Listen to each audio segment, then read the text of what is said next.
Hi everybody, Bob Trezise, President and CEO, Lansing Economic Area Partnership, LEAP. We handle and work on economic development projects and initiatives for the greater Lansing community. That's Ingham, Eaton, and Clinton County. And you are listening and watching to 6 or 7 minutes of our LEAP Weekly, where we talk about all the most recent economic development activities. Also, always remember to scroll down. I have a lot of people say this is of tremendous value, but we collect the links to all economic development articles from the previous week, and we put them all in one handy-dandy space for you to access. And I think a lot of people enjoy that as a way to kind of summarize the week and make sure that they didn't miss an important story. Gives you a competitive advantage by knowing everything that's going on in our community. So I hope you enjoy that little service too each week as part of this video. Soon, I think we might be going to Facebook Live. We'll have to see, but I think that's going to be part of our new exciting Friday video, Josh. I'm sitting here with Josh Holliday, who is our director of Tri-County, the Tri-County manager, which means you exclusively worry and work for the area that is outside of the immediate East Lansing area, Josh, and you're doing an incredible job in that already. Got projects going. You've been so engaged with the communities. Congratulations. But as usual, we all wear a lot of hats around here, and you also are the director of talent, the director of placemaking. And this is a very important component of our economic development efforts. We do brick and mortar, we do entrepreneurialism, talent development, diversity, but placemaking is a huge part. Again, we think placemaking, good place leads to better talent, and better talent leads to even greater business development, and then better business development leads to money for placemaking, etc. Right? We're in that kind of cycle. So, Josh, LEAP and you have, your placemaking committee, have created a new pilot program that we're going to unveil this summer called Engage. And tell us all about that. That's correct. So Engage is a project which we're working with 2 communities in our region, those of Charlotte and the city of Lansing. And so we will be working with leaders and residential members of each of those neighborhoods and communities to advance projects and ideas that they may have. Finding resources or small pots of money and actually implementing projects in a actionable step. And so we'll be engaging people, creating places and spaces. And so we just this past week met with both members of the city of Charlotte as well as residential leaders in the neighborhoods surrounding Pennsylvania Avenue to discuss what are some concepts that we could be doing within placemaking to advance our economic development mission and really create a better community for all of us to be proud of and live within. And so those meetings were fantastic. We have some homework to do, and LEAP is taking the lead initiative to advance these projects. And it's very similar to how we're doing our business development work, our business, with our attractions and our expansion projects. We're trying to take these concepts of what they would like to do with place and help them connect with their municipal leadership, help them connect with the community to find those resources, find grant sources that they could be going for, sponsorship.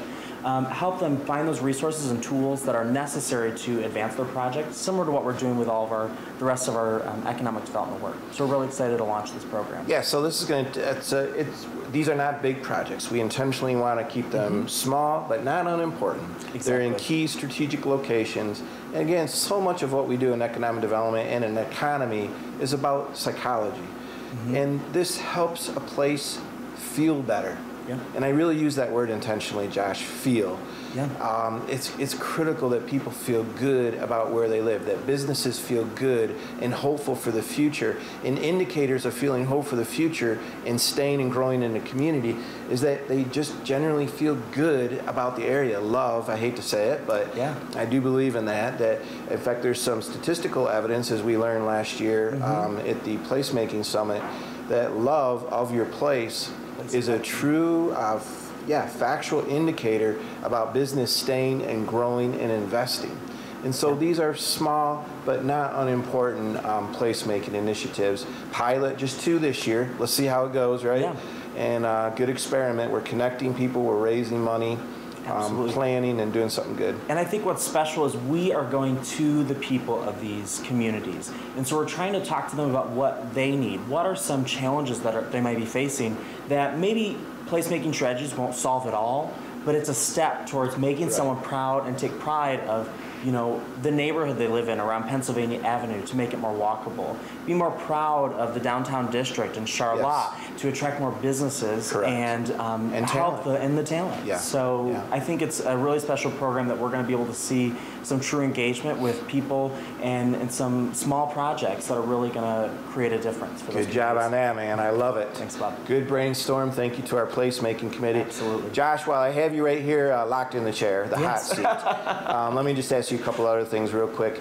So under the bridge, our famous, sometimes infamous, but famous project is now truly underway on Michigan Avenue. Sure is. And this has been honestly a difficult placemaking project as it turns out. But we're so thankful to our sponsors, to the MEDC, Patronicity. We raised over $100,000 to improve the US 127 look of the bridge over Michigan Avenue to make it less of a wall and more of a area of transition or transport between people and vehicles. And it is finally underway. It's been brutal for a lot of reasons, but we got the job done. Can you update us real quick? Absolutely. And so, as we all know, it's been an interesting winter, and it feels like we're in the third month of summer, yet it only really got warm enough last week. And so we were waiting for the concrete to come up to 40 degrees temperature for our artist, Brian Whitfield, to actually go out there and paint. And so you would have saw 2 weeks ago, he put his first coats of primer on it when the temperature had finally gotten warm enough. And he's been out there painting, and if you go by, he's starting on the north end of the bridge. So as you're coming off the highway, you're going to see the north end has the priming, but then he also has the outline of the mural that he's actually creating. Cool. And so you'll see him out there all on weekends. I've driven by in the middle of the day, and sometimes he's out there. He's out there in the evenings, and it's really exciting. And the murals are going to be done by the end of the summer. The Board of Water and Light has been an incredible partner for us on this. And you've probably seen a couple scissor lifts and whatnot underneath the bridge and what's going on there. The Board of Water and Light has been installing 24 light fixtures, large LED light fixtures that are going to illuminate the bridge. And I heard from someone there's over 160,000 different color variations that the bridge can be. That's dozens and dozens of reds and whatnot. But it's really going to be special that we're going to be able to illuminate that bridge in one solid color each day, and we'll be having the unveiling here before we know it. So, well, thank you to Mayor Bonero and the City of Lansing for taking on a responsibility that they initially weren't going to or didn't have to, and they really stepped up. We're so thankful to them for really, frankly, rescuing this project because some other things fell through, sadly, commitments. But we got the job done. Board of Water and Light, our sponsors. Good job, Josh. Thank you for keeping this going. And of course, Steve Willoughby here fought through this through last fall and winter and getting it done. Finally, it's going to be my real honor later this morning, actually. We're taping early Friday morning. I'm going to be one of the speakers at the groundbreaking ceremony at Michigan State University's brand new Food Product Innovation Center. And this is FPIC.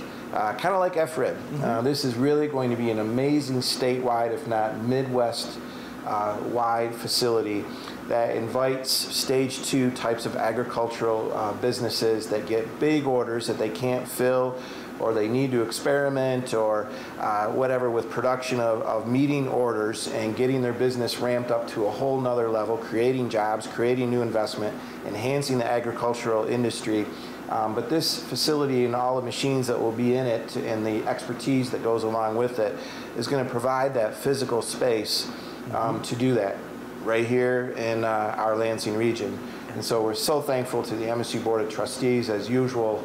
MSU has an amazing president, President Simon, for having this vision.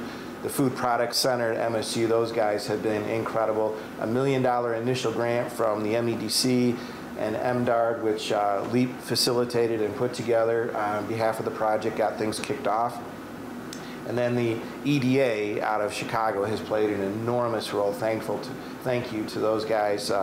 So Josh, LEAP has an ag committee as well, and we are headstrong into recruiting major international agricultural production facilities right now. But you have an ag committee here at LEAP. Yeah, we have an ag committee, and the FPIC has a strong presence within our group. And we're using the FPIC as an opportunity to attract those new businesses and showcasing how their company can grow and expand due to the efforts and the initiative that is being had at MSU to really grow their business. Yeah, it's very exciting. Congratulations to Michigan State University, our great partners here at LEAP, improving people's lives, and in this case, really improving the agricultural sector and industry of not only our region, but the state for sure. Absolutely. And probably will touch a lot of businesses across the whole Midwest. Another busy week in economic development. Lansing area is really on the rise. See everybody next week.